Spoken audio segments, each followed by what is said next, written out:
so please feel free to take pictures and tweet during the meeting. Can I ask, though, that everyone present turns their mobile phones to silent or vibrate while the meeting is taking place, and that includes me.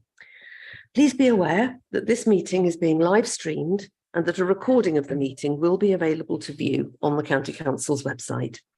There is no fire alarm scheduled for today, so if the alarm sounds, please leave by the nearest marked fire exit and assemble in the car park. The closest fire escape is through the middle doors on my left. So we start with apologies for absence and declarations of interest. So I'll ask the committee officer, please, to tell us of any of those. We have no apologies. I'm not sure about Councillor Prentice. Right, okay, so Councillor Prentice may be arriving late. Thank you very much indeed. Does any member wish to declare any disclosable pecuniary interest or non-statutory disclosable interest on any item on the agenda? No, thank you very much. So item 2 is to approve the minutes of the meeting of the 13th of October 2022 as an accurate record. If any committee member wants to raise a question on the accuracy of the minutes only, can they please do so now? There appear to be no questions or objections, so I will take those as carried unanimously. Thank you very much indeed. An updated action log was also included in the published papers for this meeting. Do officers have any updates for us on the action log? Only to let you know, I circulated yesterday the brief on the challenges with the grid. So hopefully you've got that. I circulated a paper yesterday via Dawn on the grid connection challenges. Thank you. I can confirm that I received that, and I believe other members have also done so. So thank you very much indeed. So we will take the action log as noted then. People comfortable with that? Good. Okay. The next item is petitions and public questions, and we have received none of those. So we will then move on to item 4, which is the Fenland local plan, draft local plan consultation. So I'd like to ask Colm Fitzsimons, Development and Policy Manager, to present this report to us. Good morning, Colm. Good morning. Thank you very much. So this paper is bringing to your attention the consultation responses which we prepared into the draft Fenland local plan. The local plan is currently being prepared. It's going to replace the adopted local plan from May 2014. When the process is complete and adopted, it will, together with the Cambridge and Peterborough Minerals and Waste local plan, which we adopted just last year, form the new development plan for Fenland. It will then become material in terms of planning decision making. The District Council published the plan back in August this year. It undertook a 6-week period of consultation with a deadline for responses to that consultation at the 19th of October. We undertook internal consultations with other county council services and a technical officer response was made to the District Council on the 19th of October. Clearly that was in advance of the opportunity the committees had to consider that. So we are looking at these comments after the event to an extent. The comments you will see are attached Appendix 1 to the report.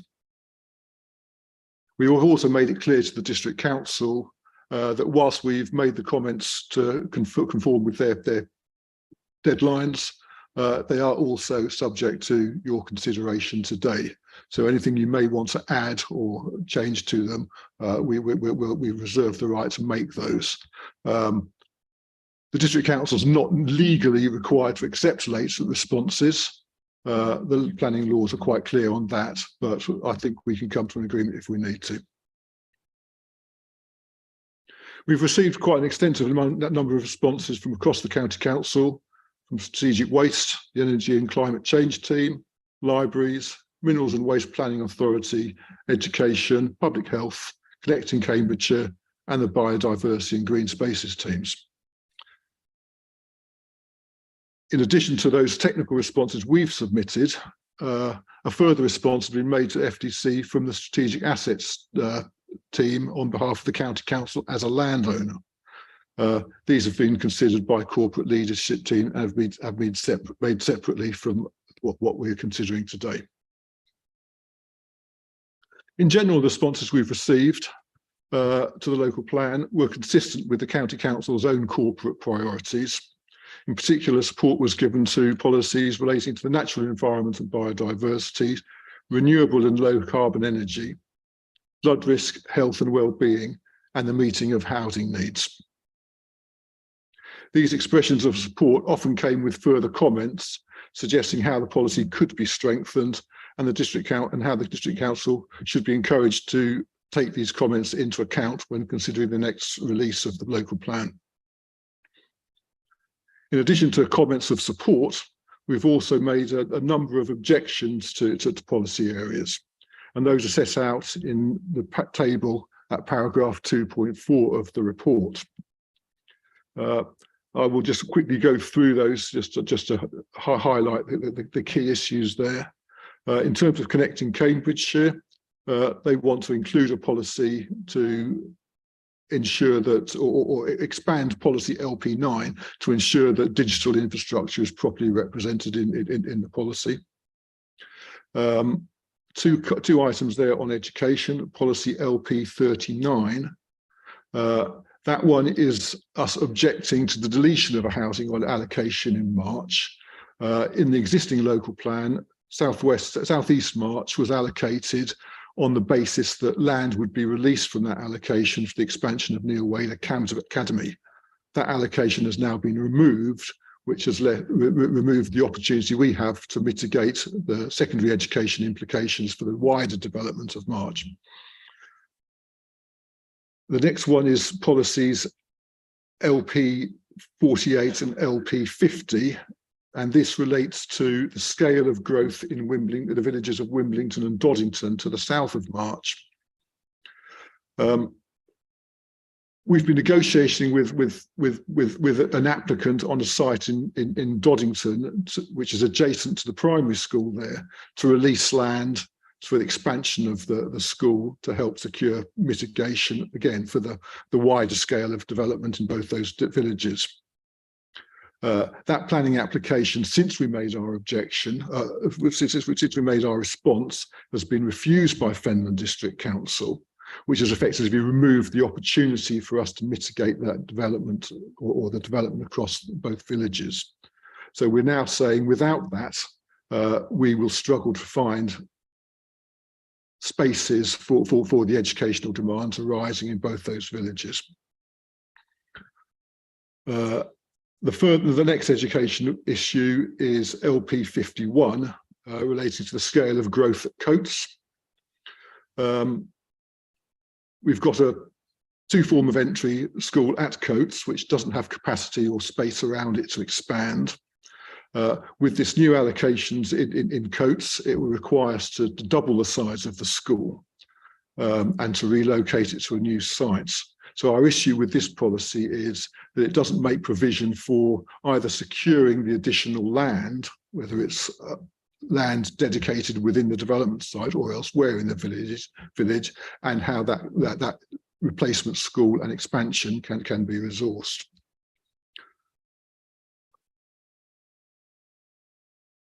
The local lead flood authority has raised concerns on policy LP3. Basically, it lacks sufficient detail for them to be satisfied that it sufficiently addresses surface water flood management issues. There are three issues relating to minerals and waste. These are, I suppose, quite technical objections relating to specific use classes in different locations. So there will be further conversations with the Mineral and Waste Planning Authority and Fenland to resolve those. And then finally, there isn't within the, well, firstly, I perhaps should say the health and well-being sections generally of the local plan are very good and really puts public health to the top of the priorities almost within Fenland, which is something which the public health team clearly have encouraged. However, they've removed any reference to the need for health impact assessments to be associated with development proposals. So with regard to that one specific issue, we flagged that up as an objection. Where objections have been made, we're going to continue to working with the council, with the district council, to resolving any sort of issues before it progresses to the next stage. And then regarding paragraph 2.5, where I say that they're looking to publish the next draft of the local plan in January 2023. There has since that was written been an updated programme from Fenland, and they're now saying that the pre-submission plan will be published probably more likely to be in July 2023. So there is now some slack in the programme, which will allow us, if necessary, to come back to this committee if there are any unresolved matters. So that's a slight change in I suppose the recommendation almost which you have before us. Other than that, I'll leave it now to members to comment and ask questions if necessary. Thank you very much indeed, Colin. I'm going to start by asking the committee officer to read comments that have been submitted by Councillor Hoy, who is a Fenland councillor, both county and district, and I believe town councillor. So Dawn, if you could please. I would like to pass on to the committee that I have been involved in the local plan, and I am also a member of Fenland District Council. I think the plan contains many good points and I would like the committee to support it. Thank you very much, Dawn. We have also two members on this committee representing Fenland divisions with us today, so I would like to turn to them first to ask if they have any comments to make in their roles as local members, and I'm going to start with Councillor Tierney. Thank you, Chairman. I think the report is very clear. I think it's well put together. I've been involved in helping produce it and been feeding into it throughout, and I would also like you to please endorse it. Thank you. Thank you very much, Councillor Tierney. Councillor Gowing as a local member, please. I received an email from a local GP, and their concern was about the extra load it's going to be to the surgeries. At the moment, in March, there are 7 GP partners, and at least 3 of these are approaching retirement age. They're concerned about the numbers on the list within March, and the extra strain this is going to be placed on it. And I have in fact forwarded the emails on to the committee on this. Thank you. Thank you very much, Councillor Gowing. I think we're all aware that the NHS is under very considerable strain everywhere, including in Fenland, so thank you. Members, do you have any questions initially for Colin, please? Councillor Bradnam. Thank you, Chair. Thank you very much. And I'm really pleased to see the thoroughness with which this report has been prepared, and in particular, the comments from the ecology officer I thought were particularly useful. So thank you for that. One of the things I wanted to clarify is on page 42, where it's your response to the policy about climate change and energy. And it talks about, if I just read it, it gives you the context. Part D of the policy has a presumption in favour of ground-based photovoltaics, including commercial large-scale proposals. And then it has a series of caveats, which I think it would be helpful if it could be clarified which are for and which are against, and which are the mitigating ones, because the wording to me seemed really a bit confusing. So it says it has a presumption in favour of ground-based photovoltaics, including commercial large-scale proposals, unless there is a clear and demonstrable significant harm, or it's on the BMV land, it's so best and most versatile land, unless it's peat.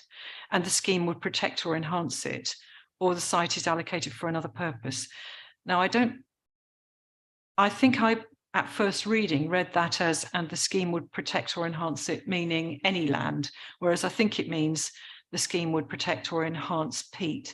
But I just wondered if perhaps the priority order might perhaps benefit from a little bit of clarification there, because I found it confusing, if possible. I won't try to do it now, but No, I'll go worry. back and talk to Cheryl's colleagues and try and Because I sort work of that one out. Yeah. did my own little chart down the side, and said, okay, this is a no, that's a no, but this is a, oh, possibly, so it might be helpful if we had a sort of priority order there. Because what we're aware of is that we need so many of our projects do end up being on best and most versatile land, and we need to protect that because we need to be able to produce food. But also we recognise the importance of protecting and preserving and not releasing more carbon from our peat. So it's quite a complicated, it's not a simple, oh, that's okay type thing. I think it does need some clarification, if you wouldn't mind. I also noted below, here we are, page further down, the comment that, and I just wondered what the local members felt, that the section under part A of policy LP6, this is further down at the bottom of page 42, and it says, a proposal should be amended such that a larger area is allocated as potentially acceptable for medium to large wind turbine developments, preferably by allocating the whole of Fenland, and thereby allowing any future proposal to be considered on its own merits. And I just thought, crikey, that's quite a big application, but I just wondered if people could talk us through the reasoning behind that. I think the background to that one was the policy as proposed at the moment allows for wind turbine development in those locations where there are already wind turbines. So when they're coming up for recommissioning, then those areas will be considered first and foremost. Whereas I think what the suggestion from the team there is that there is scope in Fenland, subject to sufficient caveats and policy constraints to expand the whole of the area of search to cover the whole district.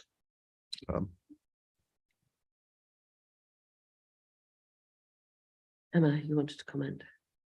Yeah, I've just pulled up the draft local plan on the website, and I can see that the comments from Cheryl's colleagues have come directly from the policy. But one thing just to note, Colin, is it looks like it's criterion E, not D. So we might want to check that, and it's come from the wording of that policy, and it's additional policy considerations for solar proposals.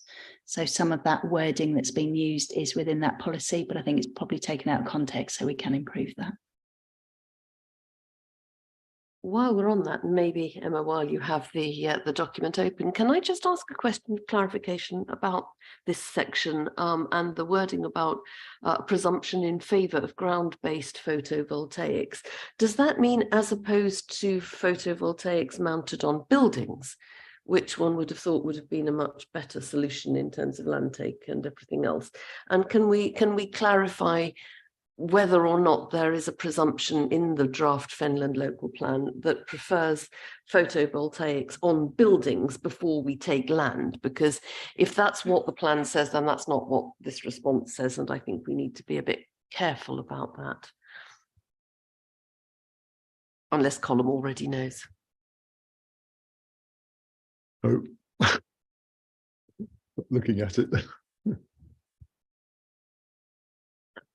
I mean, if that's going to be, difficult to comb through now, perhaps we can take that back and clarify that I would have thought that our response would be that we would prefer photovoltaics on buildings initially with land take as a second.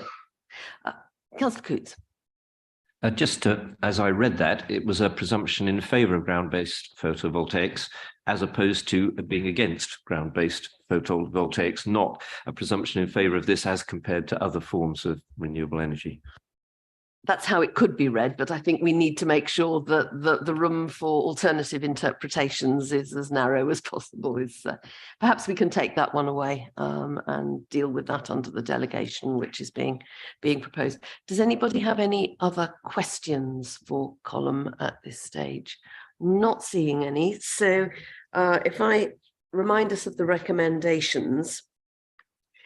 The recommendations are to endorse the consultation response to the draft Fenland local plan as set out in Appendix 1, and to delegate to the Executive Director, Place and Sustainability, in consultation with the Chair and Vice Chair of the committee, the authority to make minor changes to the response and to work with Fenland District Council to resolve the issues raised at paragraphs 2.4 and 2.5 of this report, and where necessary to withdraw, maintain or submit further objections to the pre-submission version of the local plan. So I'd like to move that and ask the Vice Chair to second. Does anybody wish to debate those recommendations? Not seeing anybody wishing to debate, so if I could move straight to a vote, are people happy with those recommendations? Can I see those in favour, please? Thank you. And anybody against?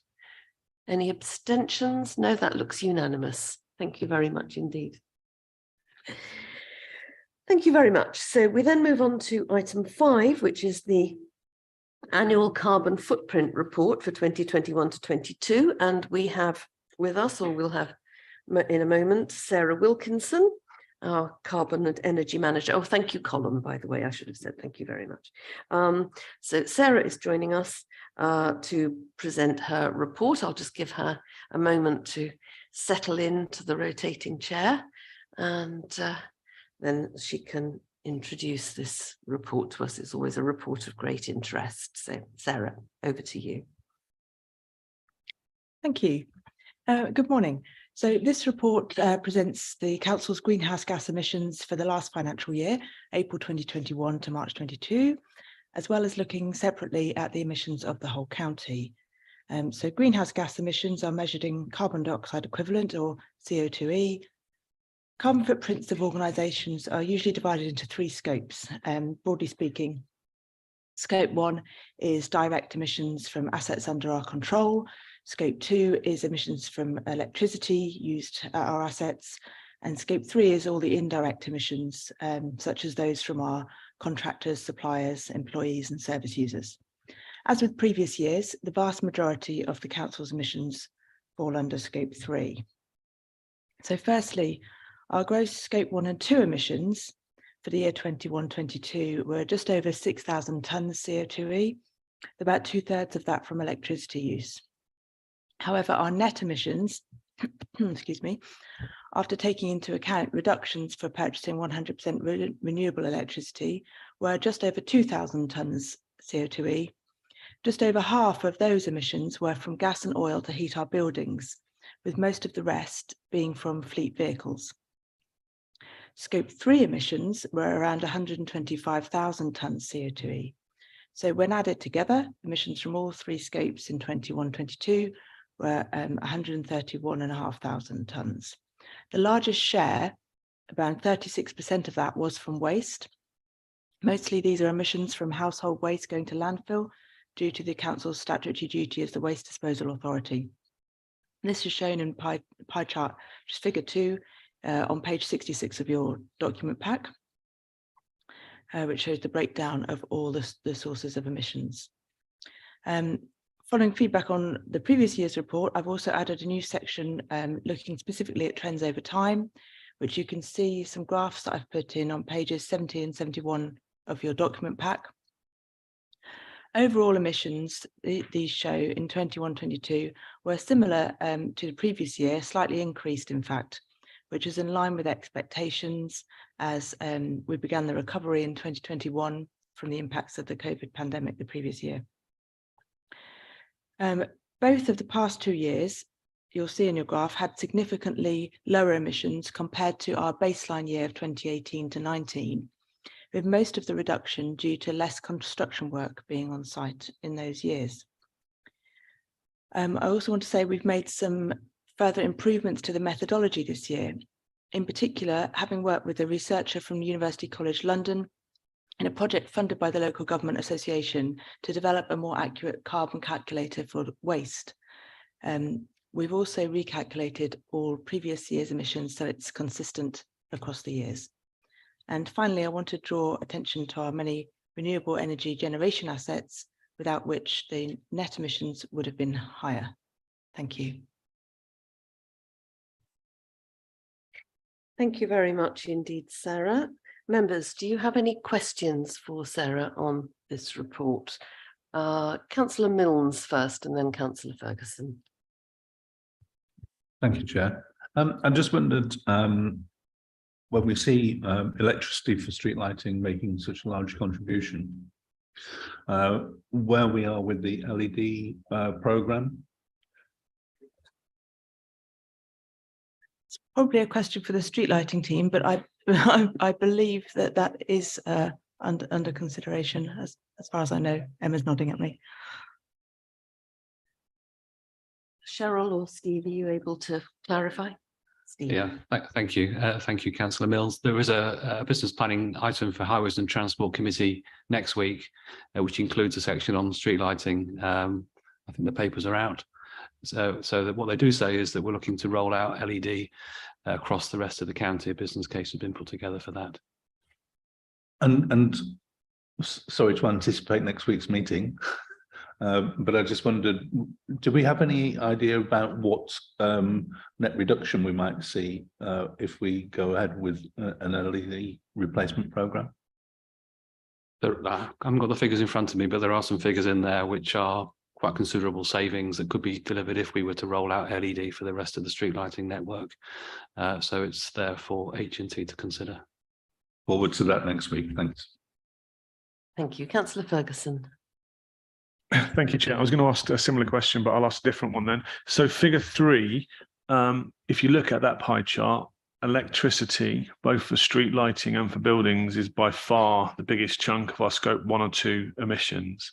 And then we do this kind of hand waving thing saying, because we buy 100% renewable electricity, then we can neglect all those, which I understand why you do that. And it's the only thing you can do, but it's not something I particularly agree with, because on a day like today, when the sun's not shining, wind's not blowing, I think 2/3 of our energy is coming from the big gas powered power station at Little Barford. So it's not a criticism of neglecting those. I think that's the only thing you can do.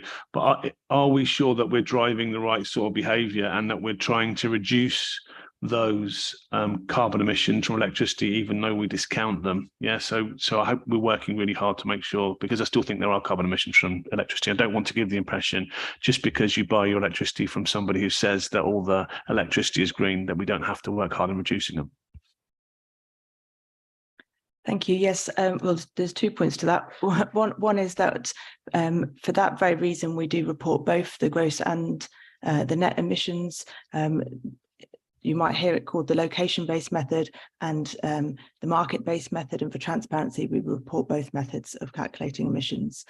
But also, yes, we do need to cut down on our electricity use, and the LED street lighting is a great example of where we're aiming to do that. Not only to cut emissions, but also to cut our electricity bills.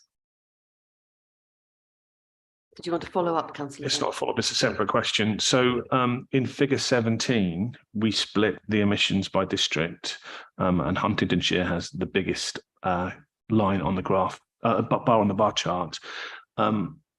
Firstly, there's a big brown bit at the top of the Huntingdonshire bar chart, which suggests that our waste management total is higher than anybody else's, which is confusing, because I thought the waste processing facility was in Waterbeach on Councillor Bradham's patch and not in Huntingdonshire. So I wonder what that was. But also that graph, I mean, I understand why you lump it, but on a kind of per capita basis, Huntingdonshire and South Cambridgeshire each are about the same size in terms of population as East Cambs and Fendon combined. Now, I understand, with agricultural kind of land and transportation, we can't do that, but it doesn't necessarily give a true impression of the amount each person in our districts is contributing, was my other comment. Thank you. Yes, in terms of the figures for waste, those are based on the source of the waste arising and not the location of waste treatment facilities.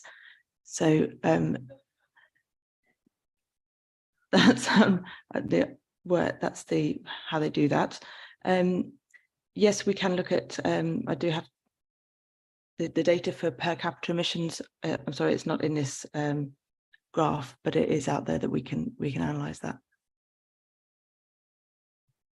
Sarah, is it also fair to add that on the transport emissions, both in Huntingdonshire and South Cambridgeshire, because you have two motorways? Absolutely. That big chunk in Hunts and South Cambs is the A1. Most of that is the A1 and the A14 going through. Indeed. Councillor Bradnam was next, and then Councillor Hathorn. Thank you, Chair. Forgive me just while I find my question. It relates to this statement. Thank you, Sarah, for your very thorough report. And also, it must be like grappling with amoeba. It must be so difficult. So thank you very much for making what is an extremely complex subject remotely understandable to the rest of us.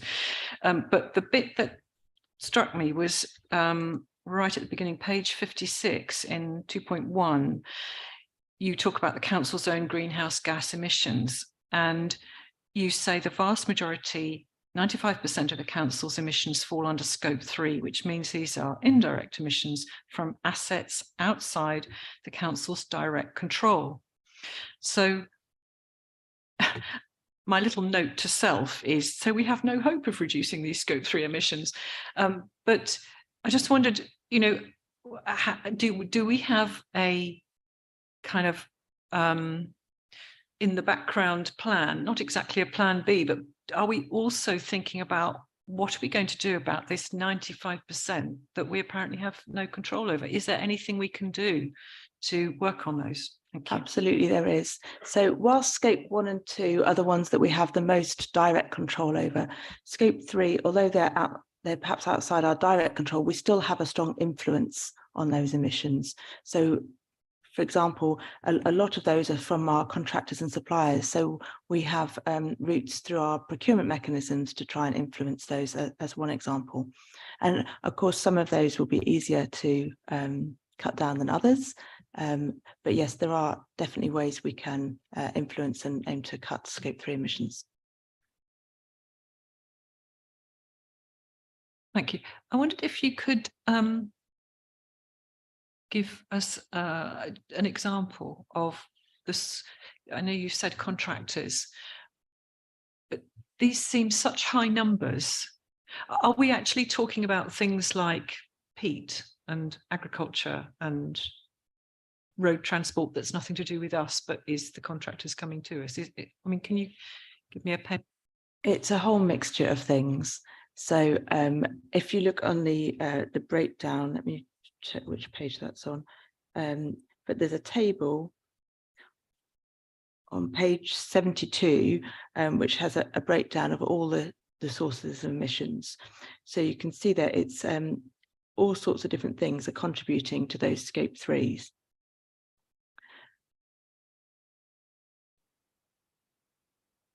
Thank you, Sarah. That's very useful indeed. Councillor Hathorn was next.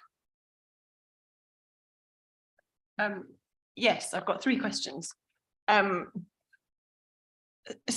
Well, first 2 questions are the quantities, the emissions for waste and construction. Construction's gone down, but that's because there's been less construction. At some point there will be more construction. How are they going, you know, what is the plan? How are we going to reduce waste? How do these things work? Then I've got another question afterwards. Yeah. Waste is a really difficult thing to do, and we probably need to be having this discussion with the waste team. But the only way you're going to reduce that to 0 is if nobody produces any waste.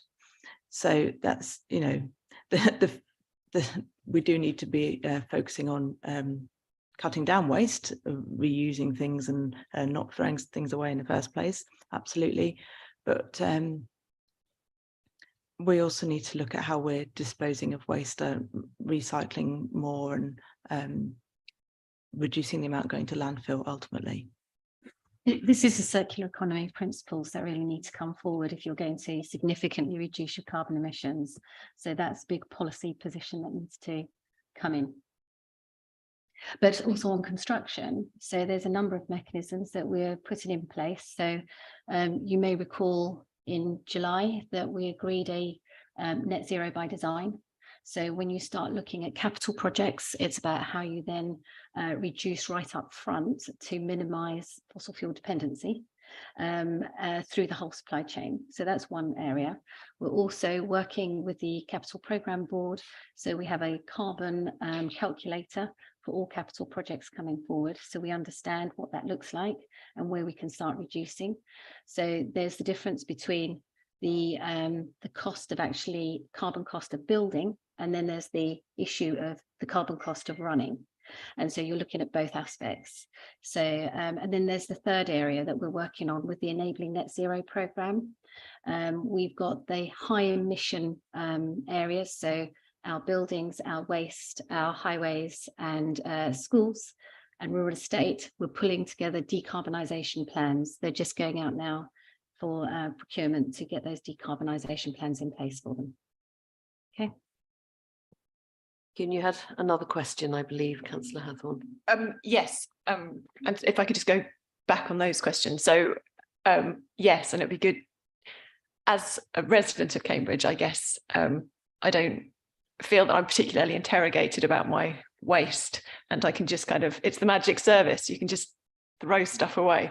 And I specifically sit on recap because I think this is such an important area, and it would be really good to see more focus on, I don't know, just having that conversation and really talking about the circular economy. That's possibly a bit of a debate. Yeah, my third question was, how do we tell people about this? The accounts of the financial accounts of the council will be in the press, and this might be in the press a bit, but it's such an important thing. I don't think necessarily our press releases are necessarily the most catchy things, but this is the thing that people need to see. They need to think about it on an annual basis. Which is the most important graph? Maybe it's a different graph for different places. How do all the district councils see this? Do all the parish councils see this? Do all the councillors see this? Do we send this out to the local newspapers and the local newspapers, the parish papers? I just think how we communicate this is such an important part of this committee. Okay, thank you for that. I think that's something I need to discuss with the comms team.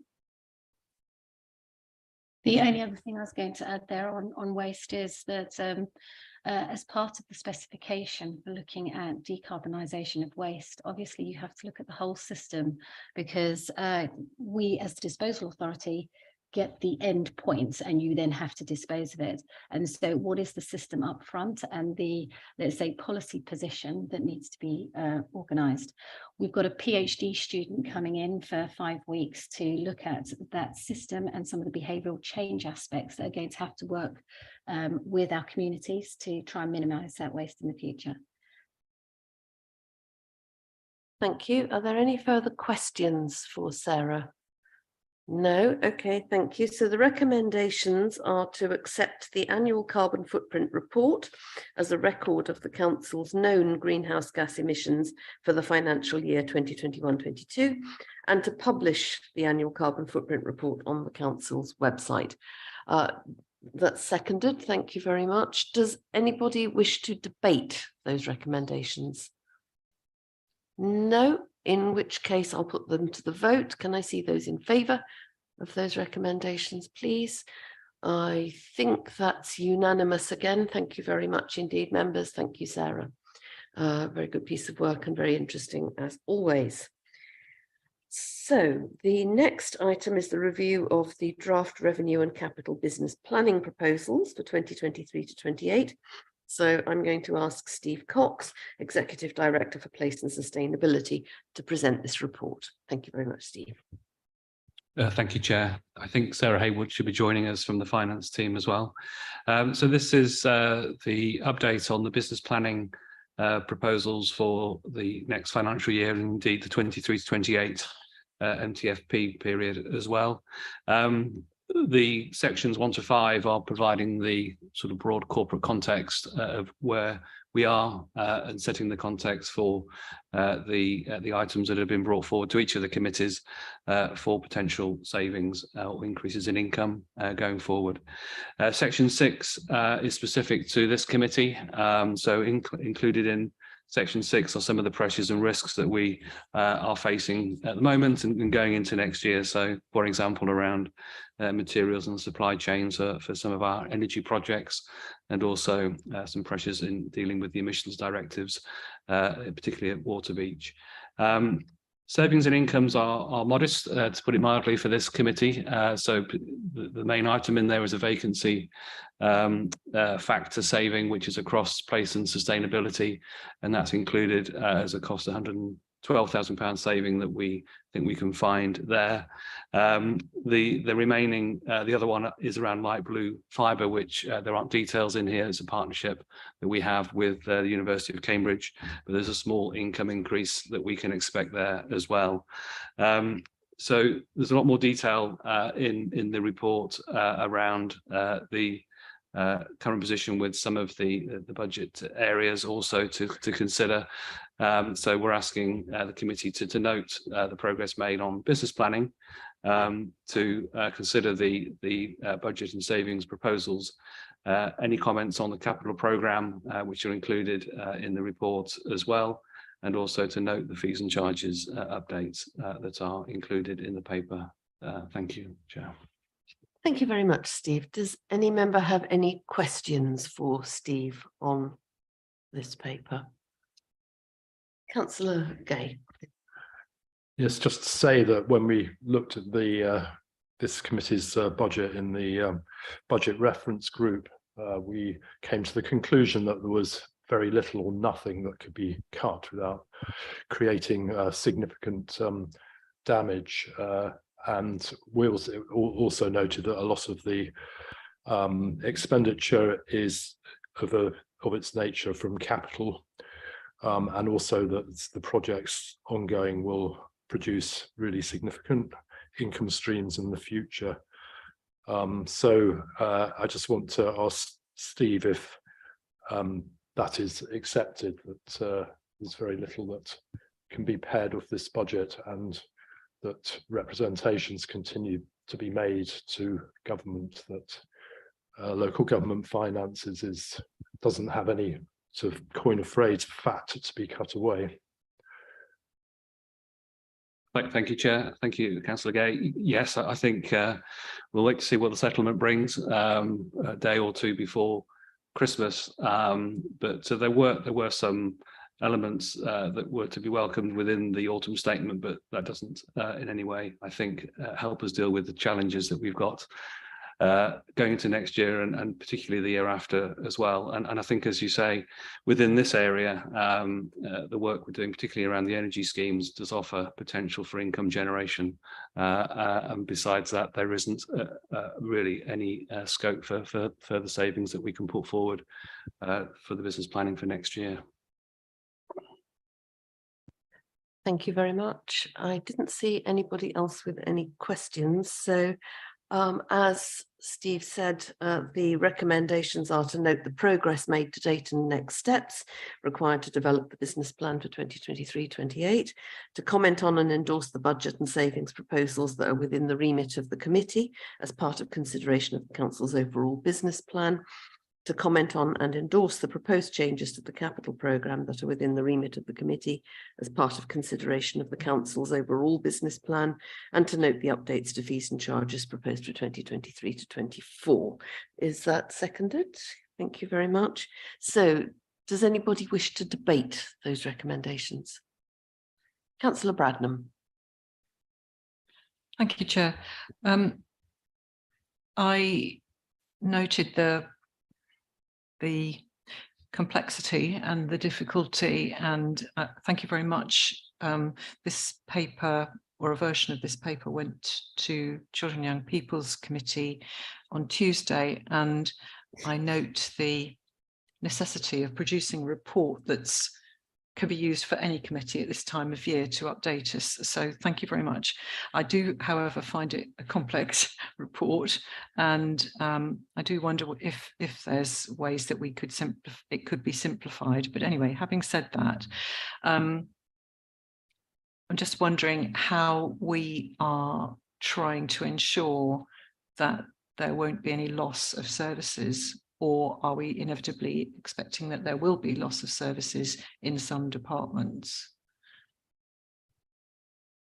The answer from me on that is that we will await keenly the Christmas present from the Treasury, and that much of that will depend on much of our decision making will depend on what happens in the settlement just before Christmas. We are, like many councils, though fortunately not in the position that Thurrock is in a difficult financial situation, and we are going to need to do our very best to work within the resources we have. I don't know whether Steve as an officer has anything further to add on that. Not really, Chair. I think that probably says it all. I think we need to see what comes in the settlement, and then proposals will be set in the context of that settlement, which we'll see in the new year. And my second question was, we'd moved beyond questions, Councillor. Sorry, my concern was, and I'm sorry, I should have perhaps raised it under questions, but if I may ask it, then you can see if it's okay or not to discuss it. I noticed that we talked about nationally significant infrastructure projects, and on page 103 it states that at present there are a number of nationally significant infrastructure projects being considered by this committee where there is a risk in terms of officer capacity, and I suppose I'm concerned that we as a council are making provision for supporting our staff in a way that enables them to do this important work. That's my point. Thank you. So I would agree with that. There is a consents working group that is in place, which has shared membership from this committee and from the Highways and Transport Committee. It's co-chaired by myself and the Chair of Highways and Transport, and that is an opportunity for us to really focus on national strategic infrastructure projects, whether they are environmental ones such as the waste projects we're facing, or solar farms that are developed not by this authority, or whether it's the Highways and Transport NSIPs as well. So we are bringing together a team of officers with a very strong focus on that, and also a team of members to keep that under regular review as well. Yes, it's a big challenge for this authority because we have a lot of such projects landing on us in a very short space of time, often with conflicting and coinciding timetables. It's a huge amount of work for officers, and I'm very grateful to them for everything that they're putting into that on our behalf. What did you say the name of that working group was, Chair? What did you say the name of that working group? It's the consents working group. Consents, because they are development consent orders. Yeah, and that was established some time ago and has been meeting regularly. I didn't see anybody else wanting to debate the recommendations, so if that's the case, can I put them to the vote, please? Can I see those in favour? Thank you. Can I see those against? And can I see those abstaining? And can I see those choosing to do none of those things? Okay, right.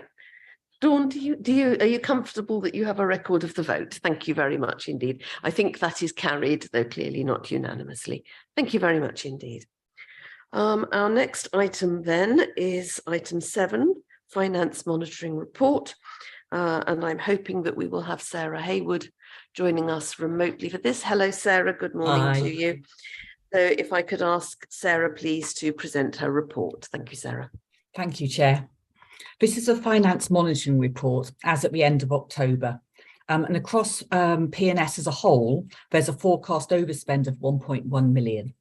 On the revenue side, the waste service is forecasting a 153k overspend, but there are actually also underlying pressures relating to the landfill gate fee and the green waste diversion costs, which we're doing further analysis for, and is coming out as a further pressure. So that on the waste service, the forecast overspend is likely to increase next time we discuss this at committee. On the energy side, on the energy projects, there's a forecast overspend where income has been pushed back. Then on the capital side, you'll see that there are several of the energy schemes have got delays. Swaffham Prior, Babraham, it's laid out in the report, and this means that there will be underspends in year, and then the costs will go forward to next year, and the expenditure will take place there instead. That's all I was going to say. Thank you, Chair. Thank you very much indeed, Sarah. Members, do you have any questions for Sarah on her report? Councillor Milnes. Thank you. I just wonder whether we could get some more detail on the various projects that are being delayed. So there seems to be a consistent pattern, and this is not just only within this council, but for example at South Cambs, where our various projects for renewable energy have been delayed in what seems to be a similar pattern. So I just wonder whether the officers can comment on that. Thank you. I'll ask Cheryl French to comment on that. Okay, so for Babraham Park and Ride, the delay here was we were in works contract to deliver, and then conversations with the biomedical campus, who are one of our customers, as in Addenbrooke's, for our private wire for electricity. They were keen for the project to move to a 3-phase construction programme, so that we could manage the number of car parking spaces available for their staffing for getting to the medical campus. So that's put in a 6-month delay at the front end. And then because you're moving from a 2-phase construction programme to a 3-phase construction programme, you're then adding on an additional 14 weeks. So that's the Babraham. And so that's specific, and there's not a common theme, which is really the point of my question. Was there something, that was occurring in a lot of these? So, I mean, there are supply chain challenges in the fact that, material long lead-in times on procurements, so can be up to 40 weeks on some of the procurements. So depending on where you're at in your contracting process, for some schemes, you might have to be looking to try and procure ahead of actually going into contract if you want something delivered in a certain timeline. So there are, let's say, more environmental market challenges that are happening, which are needing to be managed carefully, but that is extending the timelines. Thanks. Yes, I think Councillor Milnes, that it's a bit like the opening of Anna Karenina, isn't it? That all happy families are alike and each unhappy family is unhappy in its own way, and the same probably goes for delayed projects. Councillor Bradnam. Thank you. Like Councillor Milnes, I wondered what had happened at the Swaffham. Could you give us an update on Swaffham Prior, what the delay is there? Okay, so with Swaffham Prior, the original, so we've completed the full energy centre, we've completed the whole district heat network. It's now connecting homes into the existing network. And what we were keen to do was to develop the supply chain locally, because you're going to be connecting over the next 5 years. So we've been working with Bouygues and subcontractors to ensure that they're upskilled to deliver that process. And that's still an ongoing working challenge. So we've got at last count, I think it was 8 homes connected, and those will be connected over time till May next year for this first wave, and then we'll start going into the second wave of homes connecting. Thank you very much. Councillor Hathorn. Bearing in mind the possible pressures of green waste, but also the fact that the the summer might have affected the level of green waste coming through. I wonder if now might be a good time to have a sort of light comms campaign reminding people of how good home composting is. It just feels like, you know, even if you just shift things by a few percentage points, that makes a difference to the bottom line. Thank you very much indeed for that observation. I'm not seeing any more questions, I think. So the recommendations are to review, note and comment on the report, which we are about to do. So does anybody have anything they wish to debate in this report? No, nothing to debate. So I'll put the recommendation to the vote then, that we review, note and comment, which I believe we have now done. Can I see those in favour, please?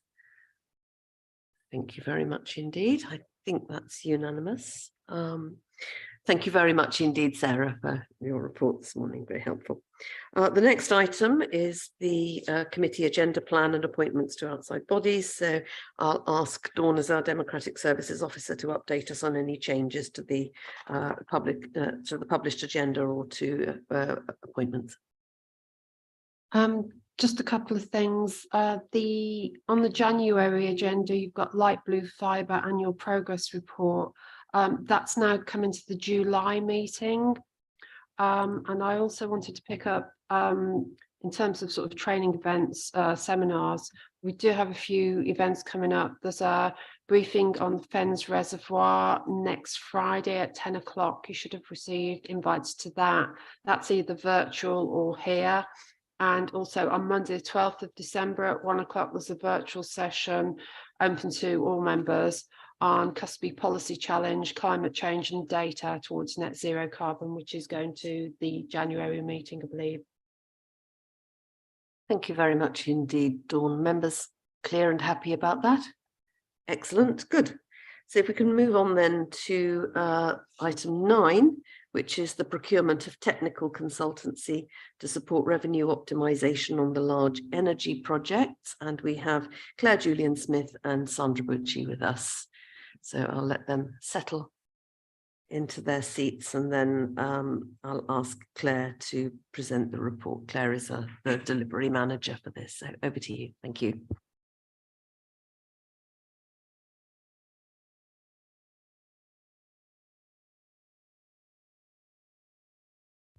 There we go. Thank you. As you can tell, I've not used this before. Thank you, Chair. So since declaring a climate and environment emergency back in May 2019, the Council is committed to reaching carbon net zero and has set a number of targets, policies and actions to deliver against this agenda. In the same timeframe, the Council continues to make significant investment into building a portfolio of energy generating projects. And these projects form part of the action to move forward with the Council along its net zero journey, as well as delivering against the Council's net zero ambitions. These energy projects also generate a long-term revenue stream. And this can only be good news given the cost of living crisis that we all find ourselves living through. And we're all acutely aware of the significant budget pressures that the Council's facing right now, resulting from high levels of inflation as well as other factors. So against this backdrop, the energy markets now more than ever are extremely volatile, and they're highly complex. And this, coupled with frequently changing policies, regulation, subsidies, makes decision-making and risk management quite difficult. So I think these factors combined mean that we must optimise the revenue opportunities that are offered by the energy projects that we're delivering. And this means bringing in expert knowledge and skills to navigate these issues and to maximise the level of income generation. The paper details the identified route to market and the services required to achieve the increased revenues, which is the outcomes that we're asking you to approve today. Thank you. Thank you very much indeed, Claire. Please note that there is a confidential appendix to this report. So if you would like to ask specific questions relating to that appendix, we will need to move into private session. Is anybody likely to have any questions about the confidential appendix? No, that's good.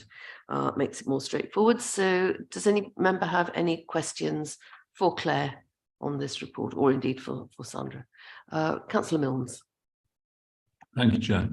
I think I'm interested in the this report alongside Cheryl French's work in progress on the energy constraints, and I'd like to understand how we're planning on dealing with those issues as the whole regulated market with Ofgem, for example. There's lots of worrisome reports saying that locally people may be without electricity supply already and imminently. Are we making contingencies for that?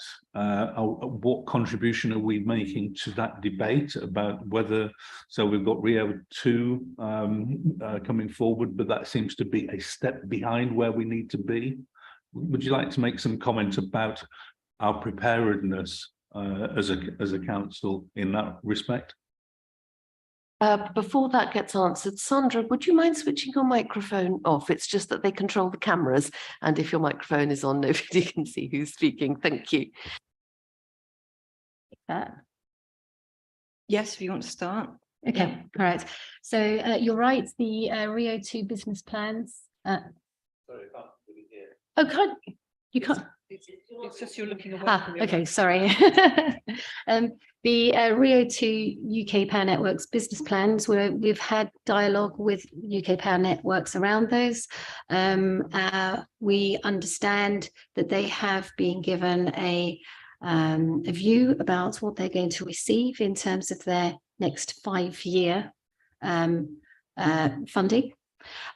They've talked to us about the areas that they're less happy in terms of that funding regime and where they might make appeals. So we are in dialogue with UK Power Networks around their business plan opportunities for the next 5 years. So that's one thing. Then I think the second thing, which is probably relevant here, is that we're obviously in construction and we have one project already generating, and next year we've got a range of projects that are going to be generating electricity.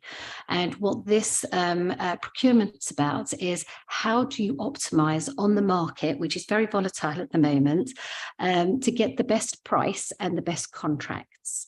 And that's the experience that we're looking to get, is that energy trading knowledge, the knowledge around what are the mechanisms, what future mechanisms do they understand are going to come forward on the market, so that how we organize our electricity sales can bring or benefit more substantially the council.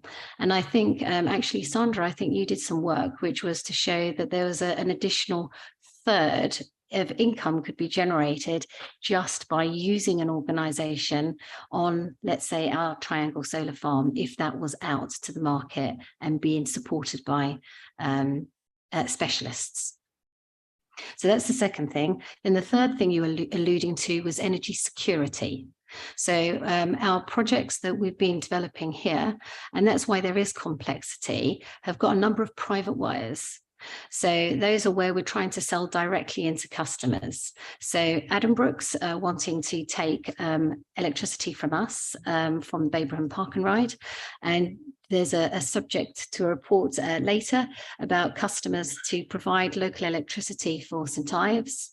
And the other thing that we're developing is a private wire between our solar farm, the new solar farm, North Angle Solar Farm, to provide electricity directly into Swaffham, but with the view to commercialise that private wire as well in the future.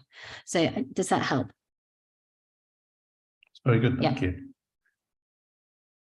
Thank you. Are there any other questions on this, please? Councillor Gardner.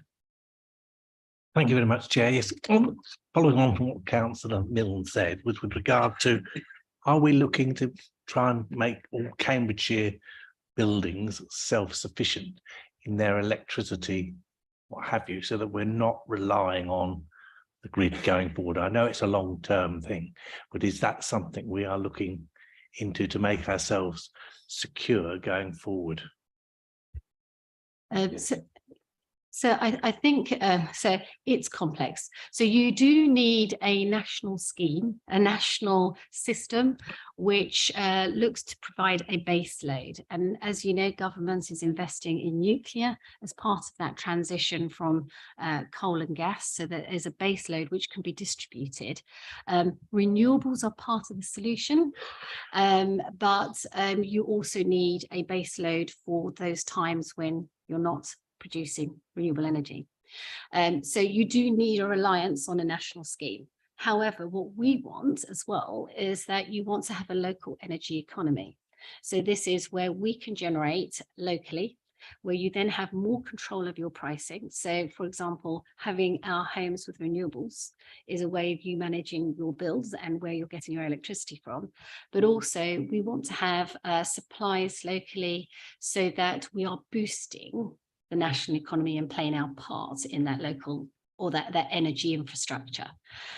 The reason for doing private wires is to build local resilience. So if there is a problem on the distribution network and you're tied directly to a private wire, you may also be able to have a benefit of electricity in a downtime. But it is a very complex system, the energy system. And you have, battery storage, you have when government can initiate through the national grid new supplies coming on board, if we think that there's going to be a challenge in terms of how much electricity is being demanded. So I think the answer to that is as much investment locally into renewables that you can supply directly into buildings is a good thing. And it also helps us be part of the energy economy. But there also has to be a national programme and investment. Thank you. Councillor Gay. Perhaps I could just add to that. It's not just a national question, it's an international question, and storage in particular is the big issue. So one way of actually addressing that is to put a connection to Norway, because Norway has huge amounts of hydroelectricity. So, but there's also the problem with the French nuclear reactors as well. They found cracks in them. They've had to shut down a large proportion of their nuclear capacity. So, as Cheryl says, there are lots of complexities that at the local or national and the international level. That's right. The interconnectors are the other part between Europe and Norway. So there are a number of layers, but building local renewables is a good thing. Thank you. And just referring to Councillor Gay's point, growing up in the Channel Islands under the shadow of the nuclear plant at Flamanville was a constant interest there. Councillor Bradnam. Thank you. Looking at this paper, and in view of the fact that I highlighted on an earlier paper, the pressure on staff and the officer capacity, I'm really glad to see that we're proposing to do this, because there's no way in the world that we, even with our excellent and exceedingly capable officers, could possibly have the scope and time to actually be monitoring the market in such a way as to maximise our market when we are generating. And so I think I'm really pleased to see that we're seeking expertise from elsewhere, because I think that's absolutely a sensible thing to do. So I'm in support of this paper. But I just wanted to add in a sort of general point, which is a really fundamental thing. In the same way as Councillor Haythorne asked about, is this a moment to maximise local home composting? I'm concerned that actually one of the things that we ought to be doing is not just for us as a council, but to be encouraging the reduction in usage of power. And I really want us to see us doing something to try and encourage the national support for grants for individuals to be insulating properties, whether it's businesses or homes, so that we use less power in the first place. Okay, yes, when we're building new, great, we build to very high standards, and I'm very glad to see that. But we have a huge housing stock. My own property is a Victorian cottage, and it's hard to insulate it without also causing problems of damp. So, you know, I'm doing my best with insulation in the loft and solar panels on my roof, but you know, I think we also ought to be trying to do our very best as a committee, and it may not be, it's not necessarily relevant to this paper, but somewhere in the mix we need to be doing a really big assistance for residents to insulate homes and businesses in a proper way that reduces our usage. I would say I think we've already begun to do that by enabling individual homeowners to have access to our framework for procuring exactly those services. And I think, if anything, the current prices of energy are encouraging people to do that for themselves without much help, certainly at the individual level of doing the things that are easy to do. So I think there's an obvious market pressure there, and people are realizing how much they could actually have saved if they'd done that before. Yes, Cheryl. So we do have the Cambridgeshire Retrofit Partnership, which is Action on Energy, which is currently applying for government funding to support a whole range of householders who are struggling through the cost of living and other crises. And so I think the last bid that they put in was an £8 million bid, and they're currently just got a procurement in place to deliver that. And they've just put in for a further 11 million. And we hope to hear, I think it's early next year, whether we'll be able to bring that in. And that's again for insulation and low carbon heating solutions. We seem to have moved seamlessly from questions into debate, so I will remind us of the recommendations, which are to approve the use of the Crown Commercial Services Helga framework to procure the specialist energy market services, approve the scope of the draft optimisation services to be procured as set out in Appendix B, to note the timescales of the procurement process, and to delegate authority to the Executive Director, Place and Sustainability, in consultation with the Chair and Vice Chair of the committee, to enter into an optimisation services contract with the preferred bidder. So I'd like to move those recommendations and seek support for that. Thank you. That's seconded. Does anybody have anything further to add to what was already an emerging debate on this? That seems to have killed its own dead. So thank you. Yes, so I think there's a really useful summary in 2.6 of the report of the services that we can procure. I think this is a tremendously useful piece of work to tie together and maximise the potential benefits of all the things that we have been actively doing in this field. So I'm extremely enthused by this report, and I believe it's a piece of work well worth doing, and the external expertise will be very useful to us moving forward with all the emerging projects that we've got and tying those all together. So could I put those recommendations to the vote then, please? Can I see those in favour? Thank you. I think again that is unanimous. So thank you, members, for that. And thank you, Sandra, and thank you, Claire. So my next job is to move the exclusion of the press and public, because in order to discuss the detail of the next item, which is also the final item, we need to move the meeting into private session, excluding the press and public. Members, do you agree with the proposal to move into private session? Agreed. Agreed. Yep. Okay, thank you very much. So the report recommendation is to resolve that the press and public be excluded from the meeting